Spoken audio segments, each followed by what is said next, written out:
Cheers. Thank you. Thank you. If anybody wants a great idea about having some fun, check out Mike Vardy's new iPad case. That is a cool case. That is a cool case. In fact, it almost got me right off my speech here.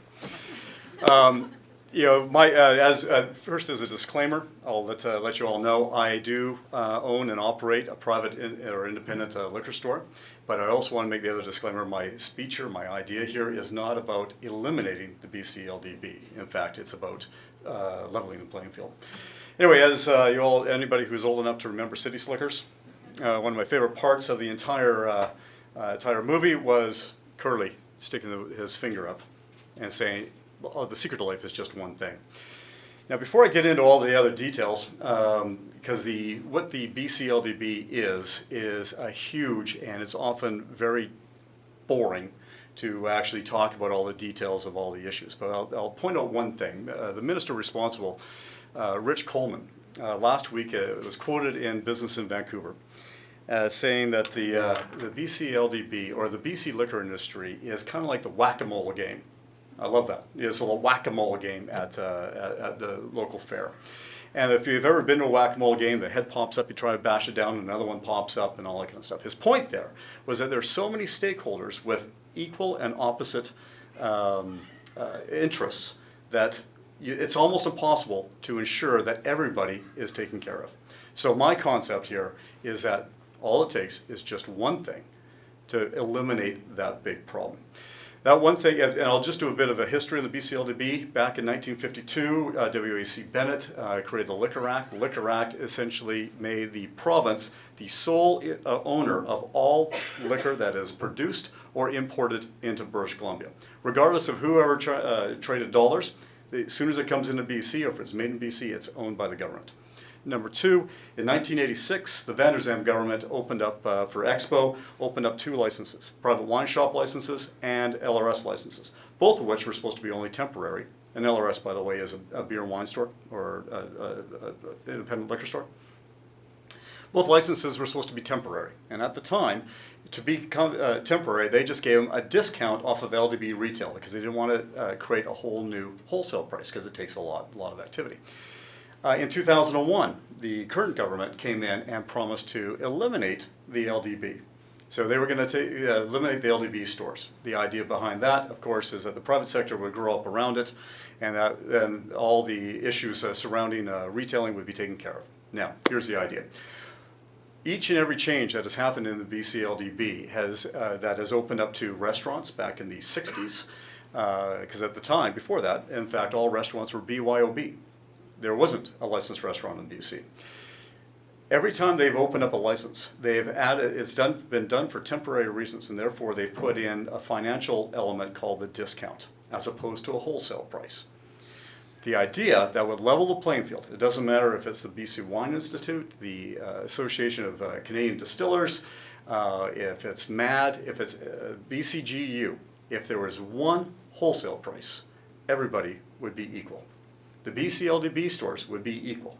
At present, the BCLDB stores cost $244 million to operate per year. That comes out of your tax dollars. So that doesn't mean they shouldn't be there. It just shouldn't be a part of the operational cost, shouldn't be a part of the tax dollars.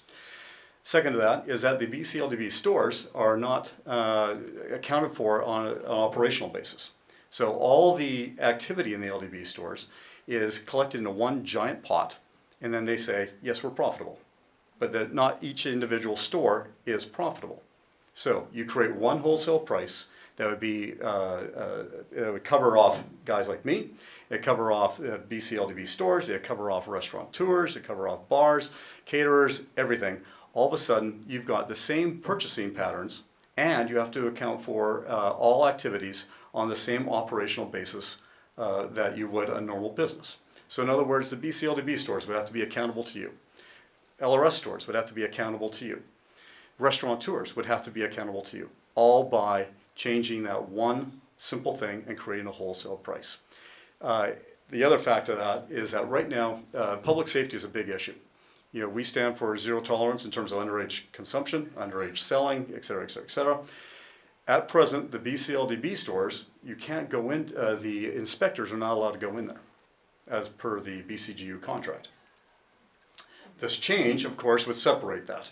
It would level the playing field. We need more inspectors. There's 200 LDB stores, there is 600 or 680 LRS stores, there's 30 private wine shops, there's countless VQA stores, and there's somewhere in the neighborhood of 6,000 restaurateurs and bars. Any idea how many inspectors there are for the entire province? 12, actually. There's 12.